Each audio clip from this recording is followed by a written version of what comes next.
నీ దేవుడైన యెహోవానగు భయపడకము, నేను నీకు సహాయం చేసేదని చెప్పుచు నీ కుడి చేతిని పట్టుకొనుచున్నాను. దేవునికి స్తోత్రం. దేవుడు ఏమంటున్నాడంటే, నీ దేవుడైన యెహోవానగు నేను భయపడద్దు. దేవునికి స్తోత్రం.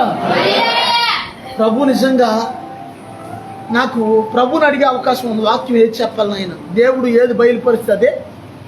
దేవుడు ఈ రోజున మీతో మాట్లాడుతున్న మాట ఏంటంటే, నీ దేవుడైన యెహోవానగు నేనే భయపడొద్దు. భయం ఉందంటారా లేదంటారు? మనుషుల్లో ఉందంటారా లేదంటారు? ప్రపంచంలో 2020 కాడి నుంచి జనాలను బాగా భయాలు ఆవరించేసింది. ఎందుకు? కరోనాతో చచ్చిపోయిన వాళ్ళు, చనిపోయిన వాళ్ళు కొంతమంది అయితే, కరోనాతో లేకపోతే ఏదైనా చిన్న జలుబు వస్తే, చిన్న రంప వస్తే, లేకపోతే చిన్న తుమ్ములు వస్తే, లేకపోతే కాళ్ళు నొప్పి, ఏళ్ళు నొప్పి వస్తే, అమ్మో ఇది కరోనా అంటావా, ఇది చంపేస్తుంది అంటావా, లేకపోతే ఏదో ఇంట్లో ఏదైనా కొంచెం డబ్బులు అయిపోతే అమ్మో ఏంటి కలవరం. ఎందుకు నీకు అంత కలవరం? నీ హృదయమును కలవరం పడియొద్దు అంటున్నాడు యేసయ్య. ఆమేన్. డబ్బులు అయిపోయి నీ ఇంట్లో యేసయ్య లేడా? అమ్మ లేడా? పంపిస్తాడు ఆయన. ఆమేనండి. ప్రభు వైపు చూడండి. దేవుని స్తోత్రం. దేవుడు ఇస్తాడు. ఆమేనండి. దేవుడే మన సహాయకుడు. ఆమేనండి. దేవునికి స్తోత్రం. ఆ యొక్క హెబ్రీ పత్రిక 13వ అధ్యాయం 6వ వచనం చూసుకుంటే, 13:6, కాబట్టి ప్రభు నాకు సహాయకుడు, నేను భయపడను. దేవునికి స్తోత్రం.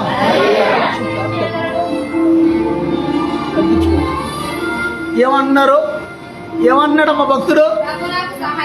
ప్రభు నాకు సహాయకుడు, యేసయ్య నాకు సహాయకుడు, నేను భయపడను. దేవునికి స్తోత్రం.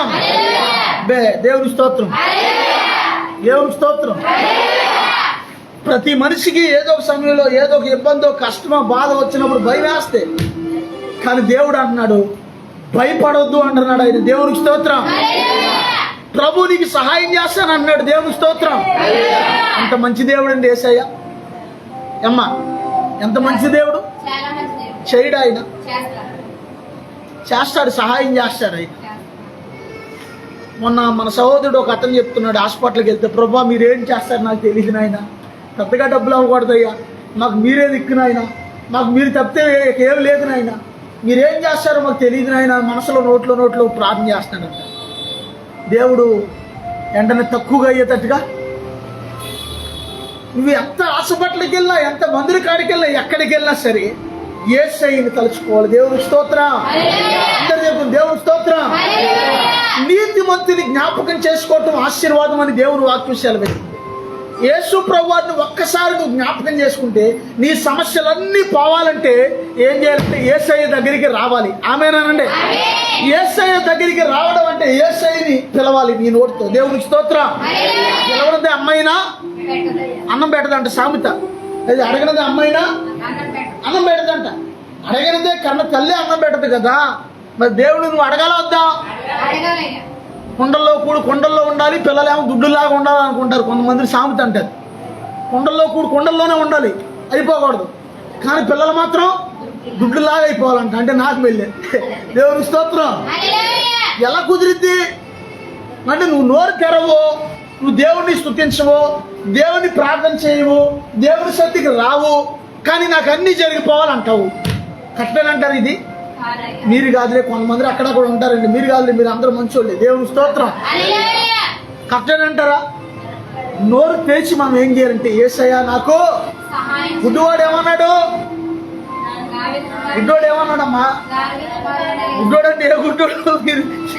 ఏ గుడ్డోడు ఏమన్నాడు? దావీదు కుమారుడే యేసు మమ్మల్ని దాటిపోవద్దు అన్నాడు. దేవుని స్తోత్రం. మరి గుడ్డోడు అంటే బైబిల్లో ఉన్న గుడ్డోడు ఎక్కడికి వెళ్ళిపోతున్నారు? దేవుని స్తోత్రం. దావీదు కుమారుడే యేసు మమ్మల్ని కరుణించయ్యా. ఎలాంటి మాట చూడు. అయ్యా నన్ను కరుణించవా. దేవునికి స్తోత్రం. దేవునికి స్తోత్రం. యేసయ్య నిన్ను కరుణిస్తున్నారు. ఆమేనండి. యేసయ్య నిన్ను స్వస్థపరుస్తున్నారు. ఆమేనండి. యేసయ్య నీకు సహాయం చేస్తున్నారు. ఆమేనండి.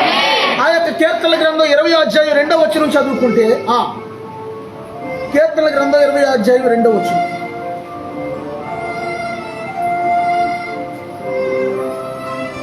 ఓ థాంక్ యూ జీసస్. పరిశుద్ధ స్థలములో నుండి ఆయన నీకు సహాయం చేయునుగాక, సియోనులో నుండి నిన్ను ఆదుకొనుగాక. ఆమేనండి. దేవునికి స్తోత్రం. దేవుడు ఎక్కడి నుంచి సహాయం చేస్తాడంట? పరిశుద్ధ స్థలములో నుంచి దేవుడు సహాయం చేస్తాడంట. పరిశుద్ధ స్థలం అంటే ఎక్కడో తెలుసా? పరలోకంలో నుంచి ఆయన చేయి చాపి నీకు భూమి మీద ఉన్న నీకు సహాయం ఆయన చేస్తాడంట. ఆమేనండి. దేవునికి స్తోత్రం. పరిశుద్ధ స్థలంలో నుంచి ఆయన మనకి సహాయం చేస్తాడు. యేసయ్య మనకి సహాయం చేస్తాడు. ఆమేనండి. దేవునికి స్తోత్రం. తర్వాత మరో మాట చూసుకుంటే, ఆ యొక్క 1 సమూయేలు 7వ అధ్యాయము 12వ వచనంలో చూసుకుంటే,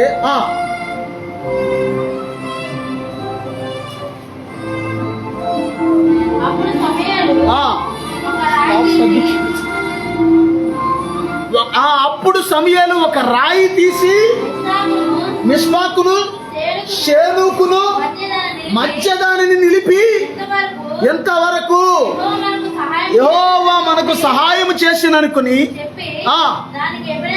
దానికి ఎబెనేజరు అని పేరు పెట్టిన. దేవునికి స్తోత్రం. ఈ ఇంటికి వెళ్ళాక చదువుకుంటే ఈ మాట 7వ అధ్యాయం 1 సమూయేలు 7వ అధ్యాయంలో చదువుకుంటే, అక్కడ సమూయేలు ఏమంటాడంటే, మీరు వ్యర్థమైన వాటిని విడిచిపెట్టి మీరు కేవలం ప్రభువును మాత్రమే మీరు ఆశ్రయిస్తే మీ శత్రువుల చేతిలో నుంచి మిమ్మల్ని విడిపిస్తాడు ఆయన. దేవునికి స్తోత్రం. అంతేకాక ఎంతవరకు కూడా దేవుడు మనకి సహాయం చేశాడు కాబట్టి అక్కడ ఏం చేశారంటే, ఒక రాయి పెట్టి దానికి ఒక గుర్తుగా 2 ఊర్లకి మధ్యలో ఇక్కడ సహాయం దేవుడు చేశాడు కాబట్టి దీనికి ఎబెనేజరు అని పేరు పెడతాము. ఇక్కడ ఈ పేరు రాస్తున్నాం అంటే యెహోవాయే మనకు సహాయకుడు. దేవునికి స్తోత్రం. అక్కడ ఆ స్థలానికి, ఆ ప్రాంతానికి ఏమని పేరు పెట్టాడంటే ఎబెనేజరు. దేవునికి స్తోత్రం. అందరూ చెప్తాం దేవునికి స్తోత్రం. ఎబెనేజరే, ఎబెనేజరే, ఇంతవరకు ఆదుకున్నావు. ఎబెనేజరే, ఎబెనేజరే, ఇంతవరకు ఆదుకున్నావు. నన్ను ఇంతవరకు ఆదుకున్నావు. నిన్ను పూర్ణ మనసుతో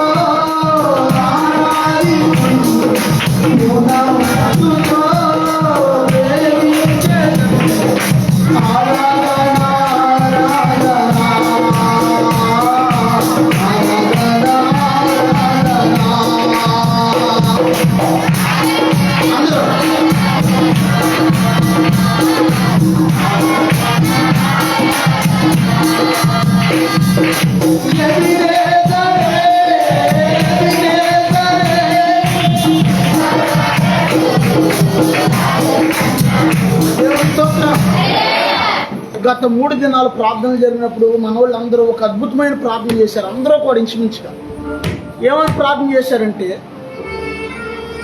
ప్రభా ఒకప్పుడు చాలా ఇబ్బంది పడేవాళ్ళు, నలిగిపోయేవాళ్ళు, అల్లాడిపోయేవాళ్ళు, మమ్మల్ని అంతగా దీవించావయ్యా, ఎంత సమృద్ధినిచ్చావయ్యా మా. దేవునికి స్తోత్రం. ప్రభా నీకు వందనాలయ్యా, నీకు స్తోత్రాలయ్యా, ఎంత మాకు సమృద్ధినిచ్చావు నాయన. ఒకప్పుడు అల్లాడిపోయేవాళ్ళు, ఒకప్పుడు నలిగిపోయేవాళ్ళు, ఆహారం లేక, వస్త్రాలు లేక చాలా బాధలు పడేవాళ్ళు. ఎంత సమృద్ధిని మాకు. దేవునికి స్తోత్రం. అందరూ చెప్తూ దేవునికి స్తోత్రం. ఇంతవరకు యెహోవా మనకు సహాయం చేశాడు. ఇక ముందు కూడా యెహోవా మనకు సహాయం, ప్రభు అయిన యేసయ్య మనకు సహాయము చేస్తాడు. ఆయన ఆమేనండి. ఎందుకంటే ఆయన నిన్ను మర్చిపోడు. ఎందుకు మర్చిపోడు? కారణం చెప్తారు ఎవరన్నా?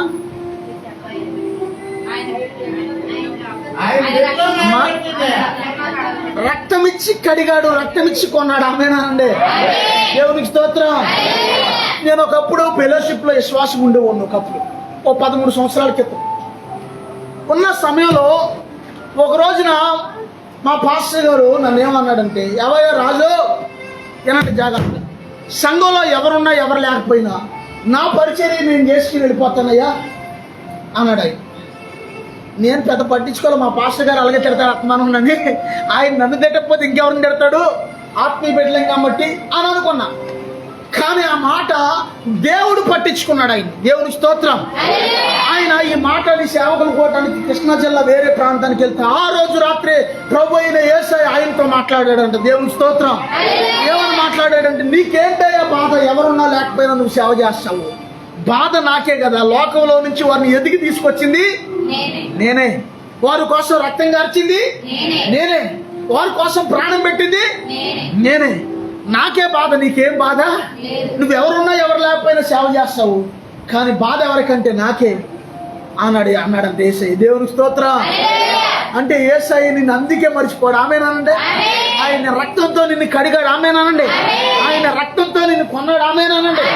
ఆయన నీ పాపాలన్నింటినీ కూడా రక్తం ఇచ్చి వెల చెల్లించాడు ఆయన. ఆమేనండి. అందుకే నీ పట్ల దేవుడు ఏం చేస్తున్నాడంటే బాధ్యత వహిస్తున్నాడు. దేవుని స్తోత్రం. దేవుడికి మరో పేరు ఏంటంటే బాధ్యత కలిగిన తండ్రి. ఆమేనండి. ఈ లోకంలో కొంతమంది పిల్లలకి అంటారు, మనుషులుగా అంటారు, కొన్ని పశువులు కూడా కంటే. పశువులు ఏం చేస్తాయి అంటే కని వదిలేస్తాయి, కానీ మనుషులు ఏం చేస్తారంటే తల్లి ఆ యొక్క నవమాసాలు మోసి కడుపులో గర్భంలో మోసి 9 నెలలు గర్భంలో మోసి ఆ యొక్క పిల్లల్ని కంటుంది.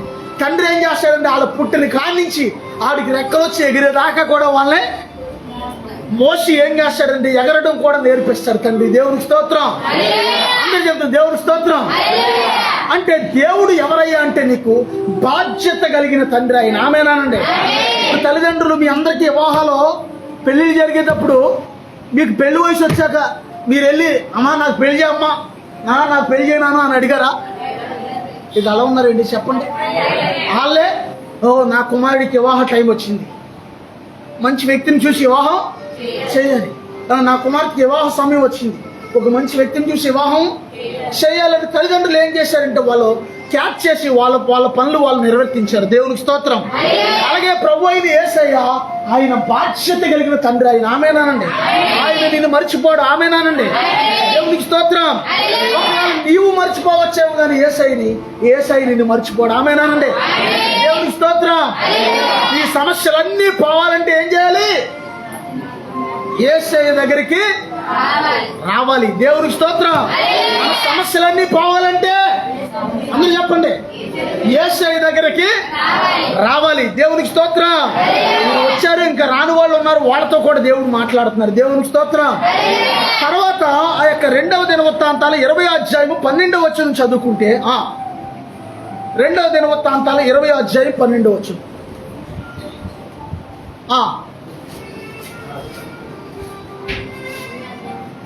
2వ దినవృత్తాంతాలు 20వ అధ్యాయం 12వ వచనం.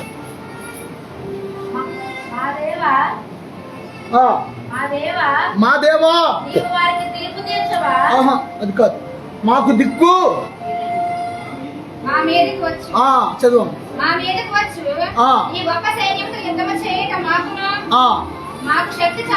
మాకు శక్తి చాలదు, ఏమి చేయటకును అది దగ్గర సెల తీసుకో, మాకు తోచదు. వాళ్ళకంట ఇదిగోండి, ఇశ్రాయేలీలకి యెహోషాపాతు నాయకత్వంలో ఉన్నప్పుడు, జాగ్రత్తగా అందరూ ఇడిచోండి, యెహోషాపాతు నాయకత్వంలో ఉన్నప్పుడు, తర్వాత నేను అడిగితాను వాక్యం ఏం చెప్పానని, వాళ్ళ మీదకి 3 సైన్యాలు వచ్చినాయంట యుద్ధం చేయడానికి. అమ్మోనీయులు, మోయాబీయులు, శేయీరు మందివాసులు 3 సైన్యాలు వచ్చి యుద్ధం చేస్తుంటే వాళ్ళకి ఏం చేయాలో అర్థం కాక దేవుని సన్నిధిలోనికి వెళ్ళి 3 దినాలు ఉపవాస ప్రార్థన చేశారంట వాళ్ళు. దేవునికి స్తోత్రం. ప్రార్థన చేసి ఆ తర్వాత వాళ్ళు ప్రార్థన చేసి ఏమని ప్రార్థన చేస్తున్నారు? నేను వత్తాదిని ప్రభువా, నేను కన్నాలు తిరిగినోడినయ్యా, నేను ముందెళ్ళి యుద్ధం చేస్తాను, నేను బలం కలిగిన దాన్ని అయ్యా, నేను ముందెళ్ళి యుద్ధం చేస్తాను అంటలా. ఏమంటున్నారు? ఏమన్నారమ్మా? ఏమి చేయాలో కూడా మాకు తోచట్లేదయ్యా. 3 దిక్కుల నుంచి వచ్చేస్తున్నారు సైన్యాలు. ఒక దిక్కునైతే పోనీ వెళ్ళి ఎదుర్కోవచ్చు, 3 దిక్కుల నుంచి శత్రువులు వస్తున్నారు. ఏమి చేయాలో మాకు తోచట్లేదు నాయన, మాకు దిక్కు నీవేనయ్యా అని ప్రార్థన చేశారండి. దేవునికి స్తోత్రం. ఎప్పుడైనా నీ బ్రతుకులో ఈ ప్రార్థన చేస్తే నువ్వు ధన్యుడు, ధన్యురాలు. ఆమేనానండి. యేసయ్యా మాకు దిక్కు నీవేనయ్యా. దేవునికి స్తోత్రం. మాకు దిక్కు నీవే దేవా, మాకు దిక్కు నీవే దేవా, మాకు దిక్కు నీవే దేవా. ఆరాధన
ఈ రోజున భయంకరమైన మాంత్రికులు, భయంకరమైన పరిస్థితిలో ఉన్న వాళ్ళు సైతం కూడా వాళ్ళ చేతులు ఎత్తేస్తున్నారు. ఎవరు ఎదుట? అమ్మో మా వల్ల కాదు ఈ సమస్య పోవాలంటే. ఎలా నువ్వు మారావంటే యేసు ప్రభు నన్ను మార్చాడు. దేవుని స్తోత్రం. నా మాంత్రిక ప్రయోగాల మూలాన అవ్వలేదు, దురాత్మ మూలాన అవ్వలేదు. చివరికి అన్ని అయిపోయాక యేసయ్య దగ్గరికి వచ్చాను. ప్రభు నన్ను విడిపించాడు. ఎందుకంటే ఈ లోకంలో ఉన్న వాని కంటే కూడా మనలో ఉన్న పరిశుద్ధాత్మ దేవుడు గొప్పవాడు. దేవుని స్తోత్రం. ఈ లోకంలో ఉన్న వాని కంటే కూడా ప్రభు అయిన యేసయ్య గొప్పవాడు. ఆమేనండి. దేవుని స్తోత్రం. ఈ లోకంలో ఉన్న దురాత్మలన్నీ కూడా ఆయన ఎదుట గడగడ గడగడలాడతాయండి. దేవుని స్తోత్రం. అందరూ చెప్తుంది దేవుని స్తోత్రం. తెలుసా నీకు ఆ విషయం? యేసు ప్రభు పేరు చెప్తే గడగడ గడగడలాడతాయంటాయి. దేవుని స్తోత్రం. ఏం చేస్తారు? ఆయన పేరు చెప్తేనే దేవుని స్తోత్రం. హల్లెలూయా.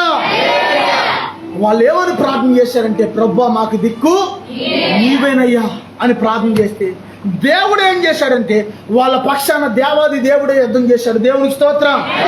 అందరూ చెప్తుంది దేవుని స్తోత్రం. మనుషులు కాదు కానీ దేవుడే వారి పక్షాన యుద్ధం చేశాడు. దేవుడు ఒక్కోసారి ఏం చేస్తాడంటే శత్రువు పారిపోయేటట్టుగా చేస్తాడు. శత్రువుకి కలవరాన్ని పుట్టిస్తాడు. ఆమేనానండి. తెలుసా నీకు ఆ విషయం? ఓ పాస్టర్ గారు ఓ చోట నుంచి సేవకులు వస్తుంటే ఈ పాస్టర్ గారిని చంపేద్దామని కొంతమంది రౌడీలు అన్నమాట పడ్డారు. జాగ్రత్తగానండి.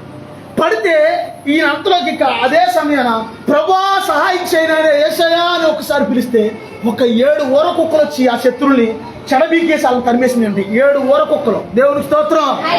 ఊర కుక్క అంటే కుక్కకి మరో పేరు ఏంటంటే గ్రామ సింహం, వీధి సింహం.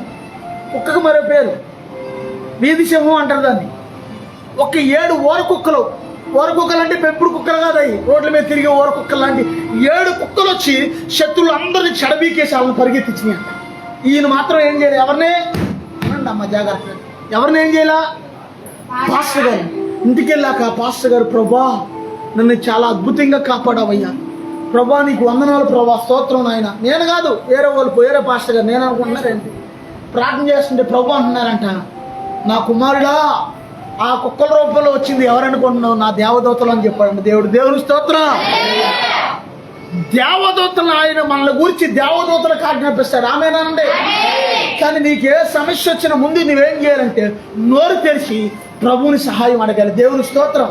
సైతాను చేసే టెక్నికల్ ఆడు చేసే టెక్నిక్ ఏంటంటే అందరితో నీ సమస్యలు ఇబ్బందులు ఎల్లమ్మకి పుల్లమ్మకి ఎంకమ్మకి అందరికి చెప్తాడు. ఊళ్ళో అందరికి చెప్పేటట్టుగా చేస్తాడు. కానీ చెప్పాల్సిన వాళ్ళకి చెప్పు. ఎవరికి? యేసయ్యకి చెప్పు. అప్పుడు ఏమైందంటే ఆ సమస్య వాళ్ళకి చెప్తే తరిగిద్దా పెరిగిద్దా? వాళ్ళ సమస్యలే బోళ్ళు ఉన్నాయి. నువ్వు యేసయ్య దగ్గరికి వచ్చినప్పుడు నీ సమస్య చెప్తే ఆయన ఏం చేస్తాడంటే నీకు విడుదలిస్తాడు. దేవునికి స్తోత్రం. ఆయన ఏం చేస్తాడంటే యేసయ్య నీకు సహాయం చేస్తాడు. దేవునికి స్తోత్రం. అందరూ చెప్తుంది దేవునికి స్తోత్రం. ఆ యొక్క మరో మాట చూసుకుంటే యోహాను సువార్త 5వ అధ్యాయం 4వ వచనం నుంచి చదవండి.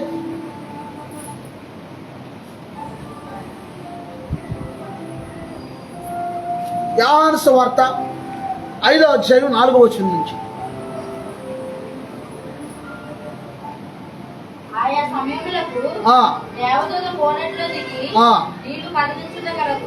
ఒక్క నిమిషం ఏంటంటే యేసు ప్రభు వారి కాలంలో బెతెస్దా అనే ఒక కోనేరు ఉందంట. జాగ్రత్తగానండి. నా మాట అర్థమవుతుందా? అర్థమవుతుందా? నేను పెద్దగా చదువుకోలేదు, అందుకే మరి నా మాట అర్థమవుతుందా లేదో అని అందుకే పదే అడుగుతా. నాకు చదువు లేకపోయినా నాలో ఉండి మాట్లాడేది ఎవరంటే పరిశుద్ధాత్మ దేవుడు. దేవునికి స్తోత్రం. చదువు నాకు పెద్దగా లేకపోయినా నాలోంచి మాట్లాడేది ప్రభు అయిన యేసయ్య. దేవునికి స్తోత్రం. బెతెస్దా కోనేరు మనకు చూసుకుంటే అట్లాంటివి ఏమైనా ఉన్నాయా అంటే ఏమున్నాయి? బయలేరు ఉంది, జల్లేరు ఉంది. అర్థమవుతుందా? ఏర్లు ఏమంటారంటే వాగుల్ని, వాగుగా ఉన్న వాటిని కోనేట్లు అంటారు. దేవునికి స్తోత్రం. బెతెస్దా కోనేరు దగ్గర ఒక 5 మంటపాలు అంట. అంటే మంటపాలు అంటే మెట్లలాగా ఉండి దిగడానికి దాంట్లోకి అవకాశం ఉండే అట్లని.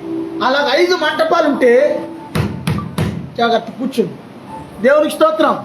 5 మంటపాలు ఉంటే 5 మంటపాల్లో కూడా రోగులందరూ నానావిధ రోగులు వచ్చి ఆ బెతెస్దా కోనేట్లో ఎవరైతే వెళ్ళి ముందు దూకుతారో వాళ్ళందరికీ స్వస్థ చేస్తాడు. దేవునికి స్తోత్రం.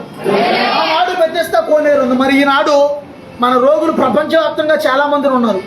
నువ్వు ఏ బెతెస్దా కోనేట్లో దూకాలి? పదును పెట్టండి. సంఘం అనే బెతెస్దా కోనేరు, మందిరం అనే బెతెస్దా కోనేరు, యేసు రక్తము అనే బెతెస్దా కోనేరు. దేవుని స్తోత్రం. అందరూ చెప్పు దేవుని స్తోత్రం. యేసు రక్తం అనే కోనేట్లో నువ్వు ఉంటే ఏమైందంటే ఏ శత్రువు నిన్నేమి చేయలేడు, ఏ వ్యాధి నిన్నేమి చేయలేదు. దేవుని స్తోత్రం. అందరూ చెప్పు దేవుని స్తోత్రం. అమ్మ నోరు తెరవండమ్మా. దేవుని స్తోత్రం. ఇక్కడ ఉన్నారా? ఇక్కడ ఉన్నారా? దేవుని స్తోత్రం. మీకు అద్భుతమైన విషయం చెప్తానండి. ఒక ఆయన, ఓ పాస్టర్ గారు, నేను చెప్పాను ఆల్రెడీ, ఆయన గతంలో భయంకరమైన మాంత్రిక ప్రయోగాలు చేసేవాడు. ఒక పాస్టర్ గారు, ఒక ఆయన మొత్తానికి ఆయనకు బలమైన ఒక భయంకరమైన జబ్బు చేస్తే ఆ జబ్బు ఏట్ల వల్ల అవ్వకపోతే యేసయ్యని నమ్ముకున్నాడు ఆయన. దేవుని స్తోత్రం. యేసయ్యని నమ్ముకున్న ఆయన ఏమని చెప్పాడంటే, రాత్రికాల సమయంలో 12 గంటలు దాటాక జాగ్రత్తగానండి. ప్రతి రాత్రి మాంత్రికుడు కదా ఆయన, ఒకప్పుడు ఆయన తెలుసు కాబట్టి అన్ని ఆయన చెప్పాడు. రాత్రులు 12 గంటలు దాటాక దురాత్మలో ఒక గుంపుగా మనుషులు ఎలా వెళ్తాయో అలాగ రోడ్డు అమ్మట వెళ్తాయంట. వెళ్ళి ప్రతి ఇల్లు చూసుకుంటా వెళ్తుంటాయి అంట. ఈ దేవుని స్తోత్రం. ప్రతి ఇల్లు చూస్తూ వెళ్తుంటే ఎవరైతే ఇంటి ముందర ముగ్గేసి ఉందో ఆ ముగ్గేసి ఉన్న ఇల్లు అన్నీ కూడా దురాత్మలు అనుకుంటాయి అంట. ఇది మన ఇల్లే, ఇది మన ఇల్లే, ఇది మన ఇల్లే. ఏ ఇల్లు? ముగ్గేసి ఉన్న ఇల్లుని. దేవుని స్తోత్రం. ముగ్గైన ఇల్లుని, ఇది మన ఇల్లు కాదు, వద్దు అటు వెళ్ళొద్దు, వచ్చేయండి, మన ఇల్లు కాదండి, అక్కడ ఎవరో. దేవుని స్తోత్రం. ఒక ముగ్గేసి ఉన్న ఇళ్ళన్నీ మాట్లాడుకుంటా, మనుషులు ఎలా మాట్లాడుకుంటే అలా మాట్లాడుకుంటాయి. వెళ్తా ముగ్గేసి ఉన్న ఇళ్లలో ఒక ఇంట్లోకి వెళ్తాయి. జాగ్రత్తగానండి. అందుకే ముగ్గురు తెలియని వాళ్ళు వేస్తారు అందంగా ఉందని. ముగ్గు మూలం దెయ్యాలు వస్తాయి. దేవుని స్తోత్రం. చాలా మందికి తెలియదు ఈ విషయం. జబ్బులు కూడా వస్తాయి. దేవుని స్తోత్రం. ముగ్గేసి ఉన్న ఇంట్లోకి వెళ్ళి, ఇంట్లో 4-5 ఉన్నారనుకోండి, 4-5లో వాళ్ళకి ఇష్టమైన వాళ్ళు, ఈ దురాత్మలకి నచ్చిన వాళ్ళు ఒకళ్ళు ఉంటారంట. ఎవరో ఎవరైతే ఆ 4-5లో ఎవరైతే నచ్చారో వాళ్ళని ఇలా ముద్దెట్టుకుంటుందంట. అది ఇలా ముద్దెట్టుకుంటుందంట ఎవరు నచ్చిన వ్యక్తి.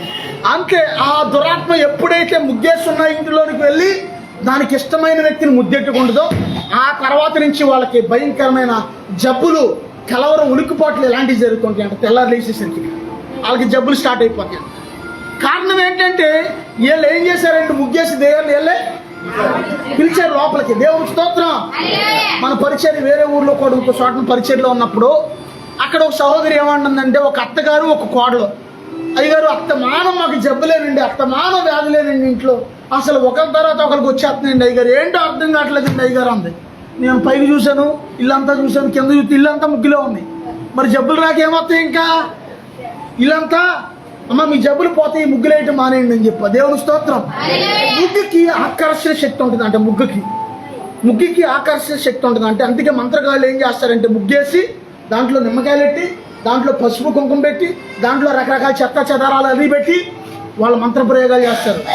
అప్పుడేమైతే అంటే ఆ దురాత్మలన్నీ వస్తుంటాయి. కొంతమంది ఈ విషయం తెలియక ఏం చేస్తారంటే, ఇంట్లో ముగ్గేసేవాళ్ళు కొందరైతే, ఇంటి బయట ముగ్గేసేవాళ్ళు కొందరైతే, అరిచేతుల్లో ముగ్గులు వేసుకునే వాళ్ళు. ఇప్పుడు దెయ్యం ఎక్కడ కూర్చుంటుంది వచ్చి? ఇక అత్తమానం వాళ్ళకి ఏదో తెగుళ్ళు, వ్యాధులు, సమస్యలు, లేకపోతే దెయ్యం వాళ్ళని లోకానుసారంగా వాళ్ళని వాడుకుంటుంది అనమాట. ఈ ముగ్గేసినంతకాలం వాళ్ళ లోకం మీదే మనసు ఉంటుంది. వాళ్ళకి దెయ్యం వాళ్ళలో దూరి వాళ్ళ కోరికలన్నీ తీర్చేసుకుంటుంది. దెయ్యం కోరికలన్నీ, దురాత్మ కోరికలన్నీ తీర్చేసుకుంటుంది అనమాట. దేవునికి స్తోత్రం. ఈయన పాస్టర్ గారు చెప్పాడు, ఆయన ఒకప్పుడు మాంత్రికుడు. దేవునికి స్తోత్రం. మేము ఇటువరకు ప్రభువుని పూర్తిగా తెలుసుకోకముందు అసలు ఇంట్లో ముగ్గులు వేయటం బాగా వేస్తుంది మా అమ్మ. ముగ్గులు అమ్మాయికి రాలేదే సరే, చిన్న శుద్ధ మొక్క ఇచ్చిమంటే ముగ్గులు తగ్గేసేది, ముగ్గులు తెగేసేసేది ముగ్గులు ఇంటి నిండా. పూర్తిగా మాకు ఈ సీక్రెట్ తెలిసాక, అమ్మో ఎంత ఉందో ఇందులో మనకు తెలియదు బాబో, నన్ను వద్దు ఈ ముగ్గుల జోలికి నువ్వు వెళ్ళొద్దు అని చెప్పి ముగ్గులు ఆపిచ్చేసింది. దేవునికి స్తోత్రం. అందరూ చెప్పి దేవునికి స్తోత్రం. అర్థమవుతుందా? దేవునికి స్తోత్రం. బెతెస్దా కోనేరు దగ్గర ఒక వ్యాధిగ్రస్తుడు ఉన్నాడు. వాడు ఎంతకాలం మట్టు ఉన్నాడు అంటే 38 సంవత్సరాల మట్టు ఉన్నాడు. దేవుని స్తోత్రం. వాడు 38 సంవత్సరాల మట్టు ఉన్నాడు కదా. ఒకవేళ వాడికి అప్పటికి ఆ జబ్బు వచ్చినప్పటికి 20 సంవత్సరాలు అనుకుందాం. 20, 38 ఎన్ని అయ్యా? ఎవరమ్మ చెప్పింది? మంచిదమ్మ. 58 అంటే దగ్గర ఆడ ఆయుష్కాలం అంతా. ఆడు ఎలా ఉన్నాడు చూడండి, ఎలా పడుకుని ఉన్నాడు. ఆయన ఎవరు లేపుకెళ్ళి తీసుకెళ్ళి ముంచేవాళ్ళు లేరు, అందరూ వదిలేశారు. కానీ అట్లా డోర్ దగ్గరికి సాక్షాత్తు ప్రభు అయిన యేసయ్య వచ్చేసాడు. దేవునికి స్తోత్రం. యేసయ్య అతని దగ్గరికి వచ్చేసాడు. దేవునికి స్తోత్రం. ఒకసారి నువ్వు యేసయ్య దగ్గరికి వెళ్ళినప్పుడు యేసయ్య నీ దగ్గరికి వచ్చేస్తాడు. ఆమేన్. ఎప్పుడు వెళ్ళినప్పుడు ఇప్పుడు యేసయ్య దగ్గరికి నువ్వు వచ్చావు. ఇప్పుడు ఒక్కోసారి నువ్వు యేసయ్య దగ్గరికి రాలేని పరిస్థితి ఉంటుంది. ఎప్పుడు ఒక ఆయన, ఒక జిమ్మి అనే వ్యక్తి ప్రతిరోజు కూడా చర్చి దగ్గరికి వెళ్ళి చర్చి అంతా చూసి, ప్రభువా యేసయ్య నేను నీ జిమ్మిని వచ్చాను ప్రభువా అని చిన్న ప్రార్థన చేసేవాడు. దేవునికి స్తోత్రం. ఆయన ప్రార్థన చేయడం కూడా పెద్దగా రాదంటే, యేసయ్య నేను నీ జిమ్మిని వచ్చానయ్యా అనేవాడు. కొంతకాలం తర్వాత ఆయనకి అనారోగ్యం వచ్చి బాగా వ్యాధిగ్రస్తులైపోయి హాస్పిటల్లో చేర్పిస్తే ఎవరు లేరంట. ఆయన బాధపడుతున్నాడు అంట. ప్రభువా ప్రతిరోజు కరెక్ట్గా 12 గంటల సమయంలో నేను చర్చి కాడికి వెళ్ళి ప్రార్థన చేసేవాడిని. అయ్యో నేను వెళ్ళకపోతున్నాను, నా ఆరోగ్యం సహకరించట్లేదు, నా పరిస్థితి ఎలా ఉంది అని ప్రార్థన చేస్తుంటే సాక్షాత్తు ప్రభు అయిన యేసయ్య హాస్పిటల్ ఆ వార్డులోకి వచ్చేసాడంట. దేవునికి స్తోత్రం. వచ్చేసి యేసయ్య స్వరాన్ని పడుతున్నాడు ఈ వ్యక్తికి, జిమ్మి నేను నీ యేసయ్యని వచ్చాను అంటున్నాడంట యేసయ్య. దేవునికి స్తోత్రం. అందరూ చెప్తుంది దేవునికి స్తోత్రం. హల్లెలూయా. దేవునికి స్తోత్రం. ప్రతిష్ట కోనేటి దగ్గర ఒకడు పడి ఉన్నాడు. ఎంతకాలం బట్టి పడి ఉన్నాడంటే 38 సంవత్సరాలు బట్టి పడి ఉన్నాడు. వాడిని ఎవ్వరూ కూడా నీళ్ళలో తీసుకెళ్ళి దింపట్లా. దేవదూత కొన్ని సంవత్సరాలకు ఒకసారి వచ్చి నీళ్ళు ఇలా కడిపిద్ది దేవదూత నీళ్ళలోకి. ఆ నీళ్లు కలపంగానే ఈ వ్యాధిగ్రస్తులు అందరూ వెళ్ళి ముందు అందులో దూకాలి. ఎవరైతే ముందెళ్ళి దూకుతారో వాళ్ళందరూ స్వస్థ వచ్చేస్తుంది. దేవుని స్తోత్రం. వీడు దూకుదామంటే నడవలేడు. వీడు తీసుకెళ్ళి దింపేవాళ్ళు కూడా సాక్షాత్తు వాడి దగ్గరికి యేసయ్య వచ్చేసారు అక్కడికి. దేవుని స్తోత్రం. యేసయ్య వచ్చి ఏమని అడిగాడు, స్వస్థత పొందగోరుచున్నావా అని అడిగాడు. దేవుని స్తోత్రం. వీడేమన్నాడు, అయ్యా నేను ఆ రోజు అంటున్నాడంట. అయ్యా అయ్యా అంటే దానికి అర్థం ఏంటి తెలుసా? అయ్యా అంటే దానికి అర్థం తండ్రి అని అర్థం. తెలుసా మీకు ఆ విషయం? ఇప్పుడు ఎవరన్నా కలెక్టర్ గారికి ఎవరికైనా లెటర్లు రాసినప్పుడు మీరు ఎప్పుడైనా చూసారా? గౌరవనీయులైన కలెక్టర్ గారికి అయ్యా తమరి విధేయుడు రాయినది ఏమనగా అయ్యా అంటే దానికి అర్థం ఏంటంటే తండ్రి అని అర్థం. కోర్టులో మీరు చూసుకుంటే పెద్ద పెద్ద హైకోర్టులో, సుప్రీంకోర్టులో మై లార్డ్, మై జస్టిస్ అని అంటుంటారు లాయర్ గారు. మై లార్డ్ అంటే నా ప్రభువా, మై జస్టిస్, మై లార్డ్ దేవునికి స్తోత్రం అంటే నా ప్రభువా. దేవునికి స్తోత్రం. ఇతను ఏమంటున్నాడంటే ఇతను అయ్యా యేసయ్యని సంబోధిస్తున్నాడు. చూడండి ఎలా పిలుస్తున్నాడు చూడండి ఈ రోగి, అయ్యా అని అంటున్నాడు. అని ఏమంటున్నాడు, అయ్యా నీళ్లు కదిలించబడినప్పుడు నన్ను కోనేట్లోకి దించడానికి నాకు ఎవ్వడో లేడయ్యా. చూసారా ఏమంటున్నాడు నాకెవడు? యేసయ్యా నాకంటూ ఎవరు లేరయ్యా, నిన్ను నమ్మినే బ్రతుకుచుంటి, నీ వైపు చూచుచు చూడు యేసయ్యా, చూడు యేసయ్యా, యేసయ్యా నిన్ను నమ్మినే బ్రతుకుచుంటి, నీ వైపు చూచుచు చూడు యేసయ్యా, చూడు యేసయ్యా. ఒకవేళ ఎవ్వరు లేని వాళ్ళకి నువ్వు సహాయం చేసావు అనుకో, దాని ద్వారా కూడా నీకు ఆశీర్వాదం వచ్చేస్తా. ఆమేనండి. ఒక ఆమె జాగ్రత్తగానండి, కమలక్కోళ్ళ ఇంటి స్థలంలో సీతామహాలక్ష్మి అని ఒక ఆమె ఉండేది, ముసలామ. ఆమె పేరు అంతేనమ్మా, సీతామహాలక్ష్మి ఏదో పేరు ఉండేది. ఆమె పేరు కమలక్కోళ్ళ ఇంటి స్థలం మహాలక్ష్మ. ముసలాం ఉండేది పాపం. ఆ పూరు గుడిసెలో పడి ఉసూరుమంట ఉండేది పాపం. ఎవరో పెద్దగా పట్టించుకునే వాళ్ళు కాదు. నేను చాలాసార్లు చూశాను. నేను జాలికి కలిగి అప్పుడప్పుడు ఏం చేసేవాడిని అంటే, నేనే చిన్న ఉన్నప్పటికీ టిఫిన్ పొట్లాలు తీసుకెళ్ళి మామ తినమామ అని ఇచ్చేవాడు. ఏ బంధం అంటే యేసయ్య ఇచ్చిన మనం ఇది. దేవుని స్తోత్రం. కొంతకాలానికి ఆమె వయసు అయిపోయింది. అప్పటికే ముసలామ, ఆమె చనిపోయింది.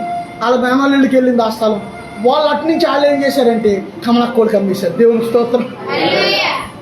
దేవుని స్తోత్రం. అంటే నువ్వు చేసింది ఏదో రూపంలో మళ్ళీ నీకో లేకపోతే నీ వాళ్ళకో దేవుడు ఏదో ఒకటి కలగజేస్తాడు. ఆమేనన్న. దేవునికి స్తోత్రం. దేవునికి స్తోత్రం. బైబిల్లో ఏమనుందంటే, తన నామమును బట్టి చూపిన ప్రాణమును మరచుటకు దేవుడు అన్యాయస్తుడు కాడాయన. దేవునికి స్తోత్రం. ఈ ద్వారా ఎవరన్నా మేలు పొందికి మర్చిపోతారేమో కానీ యేసయ్య మర్చిపోడు. ఆమేనండి. దేవునికి స్తోత్రం. ఇక్కడ అన్నాడు, అయ్యా నాకెవరో, ఇప్పుడు మనం పాడుకున్న పాటను బట్టి ఎలాగ ఉందో అలాగే నాకెవ్వరూ లేరయ్యా నన్ను దించడానికి అంటున్నాడు యేసయ్యతో. దేవునికి స్తోత్రం. హృదయానికి కదిలించే, హృదయం పగిలిపోయే మాట అన్నాడు. అర్థం చేసుకుంటే అక్కడ, అయ్యా యేసయ్యా నాకెవ్వరూ లేరయ్యా, అయ్యా నన్ను దించడానికి నేను ఇదిగోనైనా యేసయ్యా నన్ను ఇదిగోనైనా నన్ను స్వస్థపరిచే వాళ్ళు ఎవరో లేరయ్యా, ప్రభా నేను ఇక్కడ పడున్నానయ్యా అని అన్నాడు. 7 సెలవిస్తే చాలు నీ జీవితం మారిపోద్ది. ఆమేనండి. దేవునికి స్తోత్రం. యేసయ్య ఒక్క అన్నాడు, నీవు లేచి నీ పరిపెత్తికి నడవమని, ఇదిగో నీవు లేచి నీ పరిపెత్తికి నడు అంటున్నాడు యేసయ్య. దేవునికి స్తోత్రం. 38 సంవత్సరాల బట్టి లేవలేకుండా అక్కడ పడి ఉన్నవాడు యేసయ్య ఒక్క మాట సెలవేయంగానే వెంటనే వాడికి ఎప్పుడో కాదు స్వస్థత, 7 వారాల తర్వాత 10 వారాల తర్వాత కాదండి, ఒక్క క్షణంలో వాడికి స్వస్థత వచ్చేసింది. దేవునికి స్తోత్రం. పరిశుద్ధాత్మ పరిచర్యలో క్షణంలో అద్భుతాలు జరుగుతాయి. ఆమేనండి. 10 వారాల తర్వాత ఎప్పుడో జరగడం కాదు, క్షణంలో అద్భుతం చేస్తాడు యేసయ్య. ఆమేనండి. దేవునికి స్తోత్రం. దేవునికి స్తోత్రం. ఒక్క క్షణంలో వాడికి స్వస్థత వచ్చేసిందంట. వాడు లేచి వాడు పరిపెత్తికి, పరుపు అంటే అక్కడ వేసుకున్న బంత, పరుపు అంటే డబుల్ కాట్ మంచం మీద వేసుకునేది కాదు, పడుకునేటప్పుడు మనం వేసుకొని ఉంచారు బంత, అట్లాంటి పరిపెత్తికి వాడు వెంటనే నడిచాడంట. దేవునికి స్తోత్రం. అందరూ చెప్తుంది, వీడు ఏం చేశాడంటే యేసయ్యని ఏం చేశాడు, ఏం అడిగాడు? సహాయం అడిగాడు. Jesus help me, Jesus help me. దేవునికి స్తోత్రం. హల్లెలూయా. దేవునికి స్తోత్రం. యేసయ్య నీకు ఎప్పుడైనా సహాయం చేయగలరు ఆయన. ఆమేనండి. ఎక్కడైనా సహాయం చేయగలరు. ఆమేనండి. ఎలాగైనా సహాయం చేయగలరు. ఆమేనండి. ఒక్క దిమ్మ తిరిగిపోయే అమ్మా ఏనండి జాగ్రత్త వాక్యం. ఒక్క దిమ్మ తిరిగిపోయి ఒక మాట చెప్తానండి. ఒకప్పుడు నేను కృష్ణా జిల్లా ఒక చోటకి ఓ పాస్టర్ గారు అన్నమాట, కృష్ణా జిల్లా వేరే ఊరు వెళ్ళినప్పుడు నేను అక్కడ ఉండగా నాకు ఫోన్ వచ్చింది. ఈ మాట చెప్పి నేను ముగిస్తాను, అయిపోయింది వాక్యమేనండి. ఫోన్ ఏమో జంగారెడ్డిగూడెం ఆర్టీ ఆఫీస్ నుంచి ఫోన్ చేశారు, నీకు లైసెన్స్ వచ్చింది బేగా జంగారెడ్డిగూడెం ఆర్టీ ఆఫీస్కి రావాలి అని. లైసెన్స్ పెట్టుకున్నప్పుడు 2 వీలరు 3 వీలరు 4 వీలర్కి లైసెన్స్ పెట్టాను నేను. అంటే నాకు ఆల్రెడీ కారు తోలతం కూడా వచ్చు. నాకు ఆల్రెడీ లైసెన్స్ పెట్టుకుంటే వస్తుంటే నేను బండి వేసుకుని వస్తున్నాను, పాస్టర్ గారు వాళ్ళది వేరే బండి, నా దగ్గర డబ్బులు ఏమో లేవు. ఒక 20 రూపాయలు ఎంత పాస్టర్ గారి దగ్గర ఉంటే చేతిలోకి ఇచ్చాడు ఆయన. పెట్రోల్ ఎక్కడ దాకా వెళ్ళొద్దు తెలీదు. కరెక్ట్గా ఏలూరు ఆ యొక్క ఏమంటారు ఏ బ్రిడ్జి, అది హైవే బ్రిడ్జి గోపురం దాటుతాం కదా, దాటంగానే పెట్రోల్ అయిపోయింది బండిలో. 20 రూపాయలతో పెట్రోల్ కొడితే వస్తుందా బండి? ఏం చేయాలో నాకేం అర్థం కావట్లేదు. ఎలా ప్రభా 20 రూపాయలతో పెట్రోల్కి వెళ్దు బండి, పెట్రోల్ అయిపోయింది. పెట్రోల్ బంక్ కూడా ఎక్కడో మలుపులో ఉంది, బండి ఎక్కడ పెట్టి వెళ్ళి తేవాలి. ఏం చేయను ప్రభా? ఏదో రకంగా నిన్ను ఆయన నిర్ణయించిన స్థలంలోకి తీసుకెళ్తాడు యేసయ్య. ఆమేనండి. పెట్రోల్ అయిపోతే నేను ఏం చేద్దామా అని ఆలోచించి, నా దగ్గర సెల్ ఫోన్ ఉంది కదా, ఎదరు బంకులోకి వెళ్ళి సెల్ ఫోన్ తాకట్టు పెట్టి పెట్రోల్ తెచ్చుకుందాం, తర్వాత మళ్ళీ సెల్ ఫోన్ ఇడిపించుకుందాం అని అనుకుని నేను టాటా మ్యాజిక్ వస్తుంటే మ్యాజిక్ కాపు మ్యాజిక్ ఎక్కాను. దేవునికి స్తోత్రం. బండి అక్కడ పెట్టి మ్యాజిక్ ఎక్కిన తర్వాత డ్రైవర్ పక్కన సీట్లో కూర్చున్నాను. అమ్మా ఈ బండి ఎంత అవుతుంది, దీని కాగితాలు ఎంత అవుతుంది ఏంటి అని అడుగుతుంటే అదే మ్యాజిక్లో మా నాన్నగారు ఉన్నారు, అడి తిరిగి కూర్చున్నాడు ఆయన. దేవుని స్తోత్రం. అందరూ చెప్తుంది దేవుని స్తోత్రం. నేను ఈ మాట మాట్లాడుతుంటే మా నాన్నగారు నన్ను చూసి ఎక్కడికి వెళ్ళి వస్తున్నారు, ఏమైంది అంటే, నాన్న ఇలా పెట్రోల్ అయిపోయింది నాన్న బండిలో, నువ్వు ఎక్కడికి వెళ్ళి వస్తున్నావు అంటే, నేను ఏలూరు కోర్టుకి వెళ్ళి వస్తున్నా అంటున్నాడు ఈయన. దేవుని స్తోత్రం. బస్సు దొరకలేదు అందుకే నేను మ్యాజిక్ ఎక్కి వస్తున్నాను, వ్యానక్కి ఇది ఎక్కి అంటున్నాడు. దేవుని స్తోత్రం. పెట్రోల్ అయిపోయింది, డబ్బులు ఏమైనా ఉన్నాయా అంటే 400 ఉన్నాయి ఆయన దగ్గర. దేవుని స్తోత్రం. అప్పుడు అన్నీ 150 రూపాయలు ఇస్తే, బాబోయ్ నాకు బయలు గమ్ముని ఆ సందర్భం. అబ్బో దేవుడు ఎలా కూడా అందులో మా ఆడగారు వస్తున్నట్టు నాకు తెలీదు. ఇలా ఉంటుంది యేసయ్య కార్యాలు. దేవునికి స్తోత్రం. ఎక్కడైనా యేసయ్య సహాయం చేయగలరు. ఆమేనండి. ఎలాగైనా సహాయం చేయగలరు. ఆమేనండి. దేవుడు అంత గొప్ప దేవుడు. నువ్వు నమ్మాలి. నమ్మితే ప్రభువా నాకు సహాయం చేయి. అవసరమైతే ఒకవేళ నీకు ఇబ్బందులు బట్టి కష్టాలను బట్టి బాధ కలుగుతుంది అనుకో, బాధతోనే అడుగు, కన్నీటితోనే అడుగు, యేసయ్య నాకు సహాయం చేయండి. ప్రభువా నాకు ఎవరున్నారు నాయన నాకు సహాయం చేయండి. ప్రభువా నాకు ఏ బంధువులు సహాయం చేస్తారు, నాకు ఏ అన్నదమ్ములు సహాయం చేస్తారు నాయన, యేసయ్య నాకు సహాయం చేయండి. నువ్వు తప్పితే నాకు సహాయం చేసేవాళ్ళు ఎవరో లేరు ప్రభా అని వెంటనే చిన్న ప్రార్థన చేస్తే యేసయ్య ఏం చేస్తాడంటే నీకు సహాయం చేయడానికి ఆయన దూతలకు ఆజ్ఞాపిస్తాడు. దేవునికి స్తోత్రం. ఆయన ఏం చేస్తాడంటే నిన్ను కూర్చి తన దూతలకు వెంటనే ఆజ్ఞ జారీ చేస్తాడు. దేవునికి స్తోత్రం. ఇదిగో నా కుమారుడు ఇబ్బంది పడుతున్నాడు, త్వరగా వెళ్ళు. ఇదిగో నా కుమార్తె త్వరగా ఇబ్బంది పడుతుంది, త్వరగా వెళ్ళాలి అని దేవదూతలకు ఆజ్ఞాపిస్తాడు. దేవదూతలు ఎలా వచ్చేస్తాయంటే ఆకాశ వాహనులు రయ్యమని చాలా స్పీడ్గా నీ దగ్గరికి వచ్చేసి నీకు సహాయం చేస్తారు. దేవునికి స్తోత్రం. అందుకే నువ్వు ఏ విషయంలో భయపడకూడదు, దిగులు పడకూడదు. దేవుడు అంటున్నాడు నువ్వు భయపడద్దు, నేను నీ దేవుడిని కాబట్టి నీకు సహాయం చేస్తాను అంటున్నాడు యేసయ్య. నువ్వు ఏ విషయంలో కూడా భయపడకుండా ధైర్యంగా ఉండవలసిందిగా దేవుడు ఈ మాట సెలవిస్తున్నారు. దేవుడి కొద్ది వాక్యం దీవించును గాక. ప్రార్థన చేసుకుందాం. యేసయ్య సహాయం చేసే దేవుడు నాయన, యేసయ్య నాకు సహాయం చేసే దేవుడు అయ్యా.